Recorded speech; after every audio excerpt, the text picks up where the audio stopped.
किसी ने बड़े कमाल की बात कही है कि मानव सेवा ही प्रभु की सबसे सच्ची सेवा है। एक राजा बहुत बड़ा प्रजापालक था। हमेशा प्रजा के हित में प्रयत्नशील रहता था। वह इतना कर्मठ था कि अपना सुख ऐशो आराम सब छोड़कर सारा समय जन कल्याण में ही लगा देता था। यहाँ तक कि जो मोक्ष का साधन है अर्थात भगवान भजन, उसके लिए भी वह समय नहीं निकाल पाता था। एक सुबह राजा वन की तरफ भ्रमण करने के लिए जा रहा था कि उसे एक देव के दर्शन हुए। राजा ने देव को प्रणाम करते हुए उनका अभिवादन किया और देव के हाथों में एक लंबी चौड़ी पुस्तक देखकर उनसे पूछा, महाराज, आपके हाथ में यह क्या है?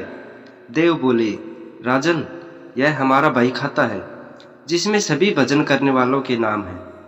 राजा ने निराशायुक्त भाव से पूछा, कृपा देखिए तो इस किताब में कहीं मेरा नाम भी है या नहीं। देव महाराज किताब का एक एक पृष्ठ उलटने लगे, परंतु राजा का नाम कहीं भी नजर नहीं आया। राजा ने देव को चिंतित देखकर कहा, महाराज, आप चिंतित ना हो, आपके ढूंढने में कोई भी कमी नहीं है। वास्तव में ये मेरा दुर्भाग्य है कि मैं भजन कीर्तन के लिए समय नहीं निकाल पाता और इसलिए मेरा नाम यहाँ नहीं है। उस दिन राजा के मन में आत्मग्लानि सी उत्पन्न हुई, लेकिन इसके बावजूद उन्होंने उसे नजरअंदाज कर दिया और पुनः परोपकार की भावनाओं के लिए दूसरों की सेवा करने में लग गए। कुछ दिन बाद राजा फिर सुबह वन की तरफ टहलने के लिए निकले तो उन्हें वही देव महाराज के दर्शन हुए। इस बार भी उनके हाथ में एक पुस्तक थी। इस पुस्तक के रंग और आकार में बहुत भेद था और यह पहली वाली से काफी छोटी भी थी।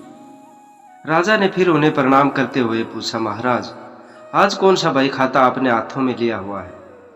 देव ने कहा, हे राजन, आज के बही खाते में उन लोगों के नाम हैं जो ईश्वर को सबसे अधिक प्रिय हैं।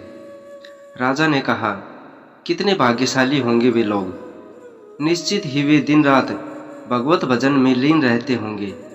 क्या इस पुस्तक में कोई मेरे राज्य का भी नागरिक है?